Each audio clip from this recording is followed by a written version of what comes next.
So welcome guys sa ating market update. So date din ay October 6. So tingnan natin ang nangyari sa gold market last week, no? So alam natin recently nag-create ng new all-time high ang gold, no? So almost nasa 3,000, almost 4,000, no? Yung pinakataas ay 3,950. So last week, no, nakita natin na nagkaroon ng malakas na bullish momentum, no, and bullish bias tayo dito, and nagkaroon ng dalawang profit taking sa gold, no, almost similar lang yung dalawang profit taking na yan. So dito, so if nagkaroon ng pullback or profit taking dito, maganda maghanap ng trade setup, no. So nagkabang tayo ng pullback move, no. Mas prefer natin na mag pullback ang gold for better price position ng mga buy trades natin. So makita natin may mga share tayong trade idea, no, sa Discord group natin na maganda mag-enter ng buy dito malapit sa 3,830 key level, no. Then mayroon tayong buy signal gamit yung ATS, yung trading system natin sa TradingView. And nakita natin nag bullish move siya, no. Nag-exceed pa sa expectation natin na hanggang dito lang dapat yung bullish bias natin. Then nag-continue pa pataas, no, hanggang mag-create ng all-time high sa 3,950 and continue pa rin yung pagtaas, no. Madami tayong mga trading opportunity, no, gamit yung trading system, no, mga buy signal sa 5 minutes time frame. Makita natin dito sa Discord. So may mga signal dito tayo gamit yung trading system. So real time yung signal na yan, no, galing mismo sa mga buy signal dito, no. So example dito, recently may buy signal sa 5 minutes time frame sa gold sa kaninang 6 PM and kaninang 8:30 PM, no. Then sa minute naman meron naman mga signal rin. So take note, mas mababa yung time frame, mas maraming signals kasi nasa lower time frame tayo, mabilis galaw ng market. So in terms, mas marami rin yung signals.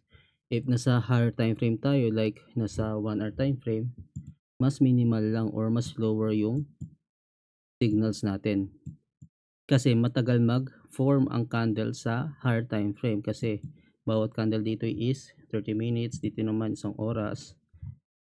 So ang kapalit ng matagal na pag-form ng candle ay mas mataas yung accuracy ng mga confirmation or signals sa mataas na time frame, no. Compare sa lower time frame na mabilis mag-form, mas marami rin yung false signal, no.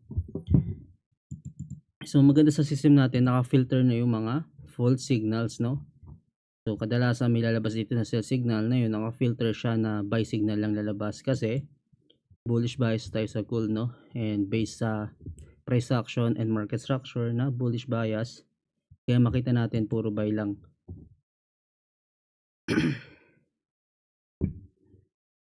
Yes, scalping. So pwede mo babaan yung volume ko if nag-echo sa'yo kasi sa iba naman is okay naman, sa iba walang echo. So makita natin sa gold na yun is nasa taas. So right now, mas magandang gawin if naka-hold ka ng buy position, naka-swing trade ka or naka-positional trade ka, no. So pwede ka mag-secure partial dito sa taas. So bakit maganda mag-secure partial? Dahil possible mag-profit taking yan katulad na nangyari last week. Dapat kahit na naka-hold tayo ng position, ititrim natin yung position natin na mag-secure kahit partial profit lang, no. Kasi profit taking or pullback can occur, no. Pwede mangyari yan sa gold, no, kahit na bullish bias tayo. Then if buyer naman tayo, wait tayo ng pullback setup, no, kagaya ng nangyari last week. Ito example ng mga pullback na pwede natin hintayin, no. Need lang natin ng patience sa market na if mag pullback yan, and doon naman tayo maghanap ng buy trades, no, or mga buy opportunity, no. Then if during sa pullback or profit taking, wag agad tayo mag buy entry, no, dahil possible maipit tayo. Titingnan nyo yung momentum ng candle yung bilis ng galaw ng pullback or yung bearish candle. So based pa lang naman sa higher time frame na candle is risky mag-buy if mag-entry ka ng buy sa gitna ng bearish momentum candle, no, or malakas na bearish candle na body. So if magkaroon ng profit taking, mag-wait lang tayo ng bullish confirmation, no, rejection sa key level,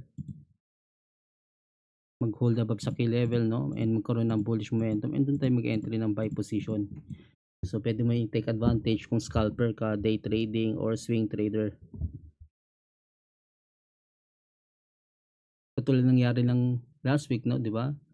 Nagkaroon ng bullish momentum dito, engulfing candle, malakas yung bullish momentum. Then sa lower time frame, humina naman yung mga seller dito. So pwede mo makatch yung bullish move na to and tumaas, no. Then if hindi mo nasabayan yung bullish move na to, mag-wait ka ulit ng pullback. Nag-pullback siya, nag-hold above sa key level. So another buying opportunity yan, no? And nakita natin nag-bullish move na siya. So if di ka ulit nakahabol dito, pwede ka mag-wait ng pullback, minor pullback dito, no? So if scalper ka, madaming opportunity mag-enter ng buy trades, no, lalo na if nasa lower time frame tayo. Dahil madaming mga confirmation dito for entries, no. So if magba-buy entry tayo, lalo na sa gold market na bullish yung market structure and bullish yung fundamentals and market sentiment, mas prefer natin mag-entry below sa key level. Ito yung key level, no, dahil mas maganda yung entry position or position ng trades natin, no. Less likely may yung stop loss dahil below key level eh. Mas better maghanap ng entry position if yung price ay below sa key level natin.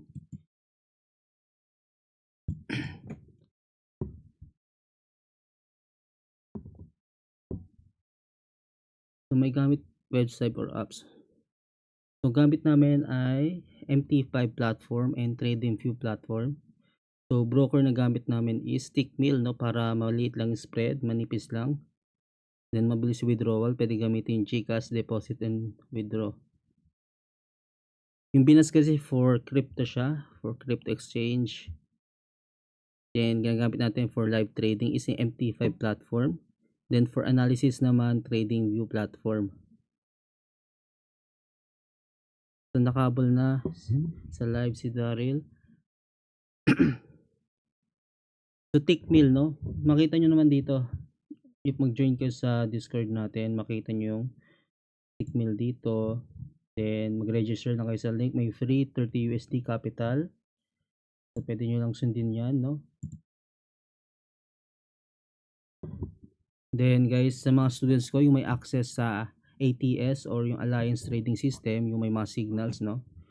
So pwede nyo tingnan tong signal daily wins, no. Then if mayroon tayong mga panalong trades gamit yung signal, pwede nyo i-click to para mapunta ka dun sa signals na yan, no. Pwede mo i-click yan. Then makita mo yung ano yung panalong trade, anong oras, anong price, para pwede nyo tingnan yung kung ano nangyari sa gold. Pwede rin sa ibang market, mayroong Bitcoin, Nasdaq, and sa Forex, no. Okay, so tingnan naman natin yung Bitcoin, no. So ayun yung analysis natin sa gold, ulitin natin. So wait muna natin pull back lower, no. Prefer natin at least dito, no, mag pull back and doon tayo maghanap ng buy entry. So pwede mo naman i-scout yung mga lower time frame moves, no, sa lower time frame. So pwede mo i-scout yung mga bullish move, mga bearish move, pullback move, no. So kanina may buy signal, no, nakita natin malapit sa key level, almost ilang pips yan, 70 pips, no. Pwede mo i-scalp trade yan gamit yung trading system natin. So sa Bitcoin naman, tingnan natin sa 4 hour time frame ano nangyari. So nagkaroon ng since September 25 previous weeks, no, previous month is nag-create ng massive bullish move, no. Then create month of October, nagtumaas yung Bitcoin, and right now is i-create ng bagong all time high, no. So right now is if bullish bias tayo sa Bitcoin, no, wait tayo ng pullback, no? Same lang sa gold, no? Waiting for pullbacks for better entry ng mga buy position natin. If ganito yung bias natin, no? Risky mag-sell dahil based sa sentiment and fundamentals is pataas yung gold. Pwede mo naman anticipate yung sell trades or yung pullback moves, no? Kailangan mo lang dito is more experience sa trading. Kailan ka mag-entry, may confirmation na ba, may profit taking na ba nangyari. So, pwede mo naman sabayan if magkaroon ng pullback move or profit taking sa gold and Bitcoin. Yun nga lang, mas prefer natin maghanap ng entries for buy, no? Katulad last week, napaghanap tayo ng entry dito, then dito, mga sa lower time frame, no? Sa 1 minute, 5 minute, may mga buy signal tayo dyan gamit yung trading system. Tingnan natin yung nangyari sa gold.